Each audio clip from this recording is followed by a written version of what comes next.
नमस्कार शिक्षक मित्र हो. आज आपण UDAS प्लसच्या टीचर मॉड्यूल विषयी माहिती घेणार आहोत. तर आपल्याला टीचर मॉड्यूल सुरू झालेला आहे. शिक्षकांची माहिती अपडेट करायची आहे. त्याकरिता जी काही प्रोसेस आहे त्याबद्दल आपण माहिती घेऊया. याकरता कुठलाही वेब ब्राउझर आपण वापरायचा. मी Google Chrome वरती आहे आणि त्या ठिकाणी UDAS प्लस असं आपण सर्च करायचं आणि मग ही जी पहिली वेबसाईट येते ती आपली आहे, त्याला आपण क्लिक करू.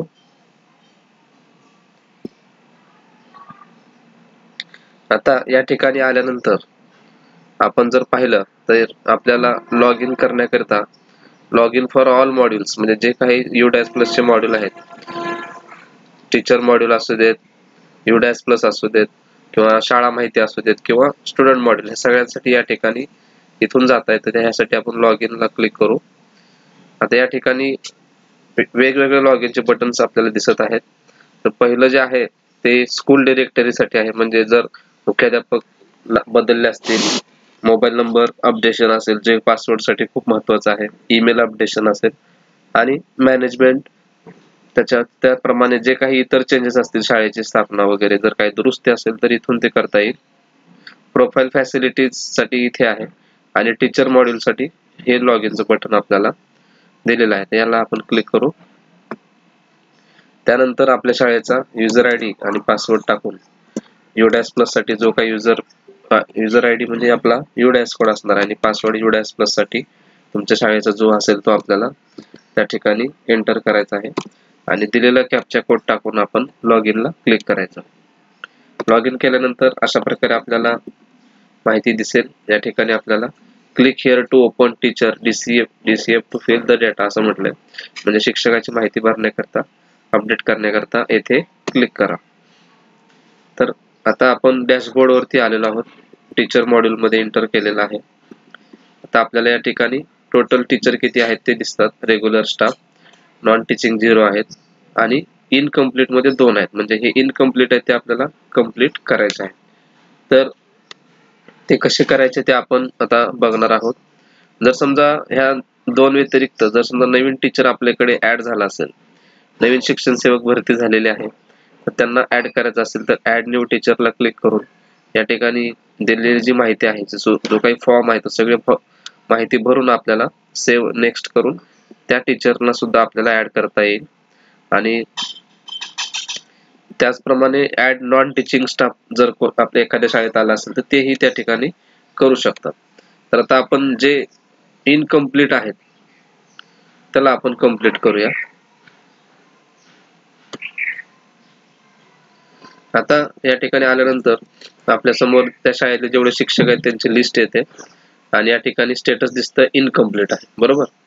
तर आता या ठिकाणी 2 ऑप्शन, म्हणजे याच्यामध्ये अपडेट करण्याआधी एक सूचना अशी असेल की जर समजा एखाद्या शिक्षकाची जर या शाळेतून बदली झाली असेल किंवा ते रिटायर झाले असतील तर आपल्याला लेफ्ट स्कूल नावाचा ऑप्शन त्या ठिकाणी द्यायचा आहे. म्हणजे लेफ्ट स्कूलला आपण क्लिक केलं की ते टीचर त्या शाळेतून ड्रॉप बॉक्स मध्ये जातात. म्हणजे ड्रॉप बॉक्स मध्ये गेल्यानंतर मग तिथून जर समजा बदलीने गेले असेल इतर शाळा, तर ती शाळा काय करेल, त्यांना आपल्याकडून इम्पोर्ट करून घेईल. जसं आपण विद्यार्थी इम्पोर्ट करतो तसं टीचरही इम्पोर्ट करता येईल. आणि ह्या इम्पोर्ट साठीचा जो व्हिडिओ आहे तो मी ऑलरेडी बनवलेला आहे, तर त्याची लिंक मी तुम्हाला डिस्क्रिप्शन मध्ये देतो आणि वरती आय बटनावरती पण ती लिंक मी दिलेली आहे.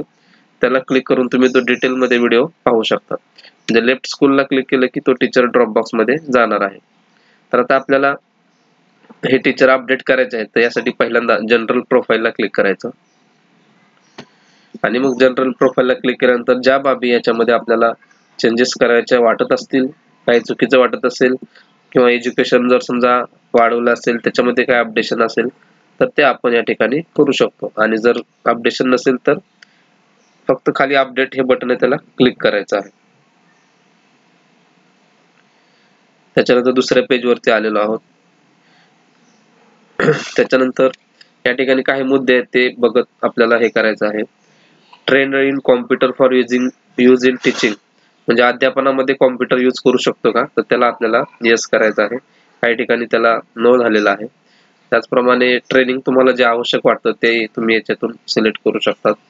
त्याचप्रमाणे हा एक मुद्दा आहे की whether teacher received training under Nishtha, म्हणजे निष्ठा मार्फत ट्रेनिंग घेतलेलं आहे का, तर निष्ठा ट्रेनिंग सगळ्यांचं झालेलं आहे, त्यामुळे इथे येस करायचं आहे.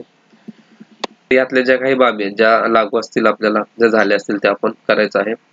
त्याच्यानंतर हा एक मुद्दा आहे, whether teacher is CTET STET qualified, म्हणजे TET दिलेले शिक्षक आहेत का, तर जे नवीन शिक्षक सध्या जॉईन झालेले आहेत तर ते या ठिकाणी येस हा ऑप्शन देऊ शकतात. सिनियर शिक्षक आहेत ते नो हा ऑप्शन देऊ शकतात. त्याचप्रमाणे हा जो शेवटचा मुद्दा आहे की तुम्ही मोबाईल, लॅपटॉप, स्मार्टबोर्ड हे अध्यापनामध्ये वापरतात का किंवा त्याच्यामध्ये कॅपेबल आहेत का असं त्यांनी म्हटलेलं आहे, तर त्याला आपण येस करायचं आहे. तर ही सगळी माहिती बरोबर असल्यानंतर मग अपडेटला क्लिक करून आता आपण पाहिलं तर हा जो स्टेटस होता तो आता कम्प्लिटेड दिसत आहे. त्यानंतर आता मग दुसरे शिक्षक आहेत त्यांची माहिती आपण याचप्रमाणे अपडेट करूया.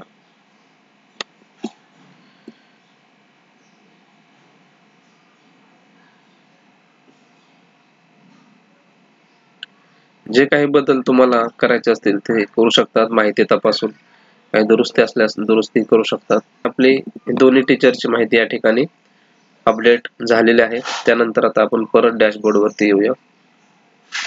आता आपल्याला या ठिकाणी click here to mark complete करायचं आहे. त्याच्या आधी एक सूचना अशी होती, या ठिकाणी इम्पोर्ट टीचर ऑप्शन आहे. जर या शाळेला इतर शाळेतून शिक्षकाला इम्पोर्ट करायचं असेल तर ते आपण या ठिकाणी करू शकतो. त्याची सगळी प्रोसेस मी ऑलरेडी एका व्हिडिओमध्ये सांगितलेली आहे. तो व्हिडिओच्या माध्यमातून आपल्याला बदली झालेल्या शिक्षकाला आपल्या शाळेत घेता येतं. तर हा मुद्दा या ठिकाणी आपण पाहिलेला आहे. टीचर ड्रॉप बॉक्स जो आहे, आता टीचर ग्लोबल सर्च आहे तो काय असणार आहे की एखादा शिक्षक सध्या कुठल्या शाळेत आहे किंवा त्याचा पेन जो नंबर असेल टीचर कोड तो पाहण्यासाठी आहे.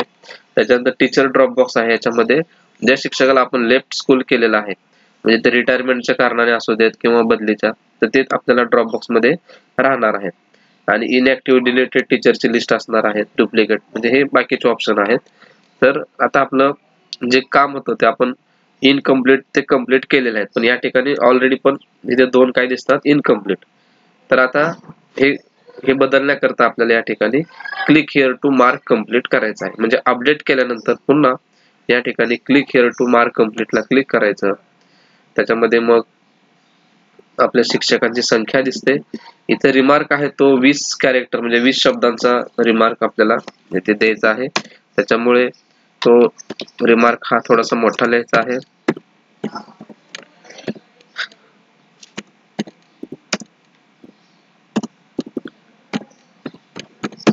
आणि रिमार्क्स टाकल्यानंतर या ठिकाणी एक डिक्लेरेशन आहे, तर त्याला आपण काय करायचं, त्या बॉक्सला क्लिक करायचं.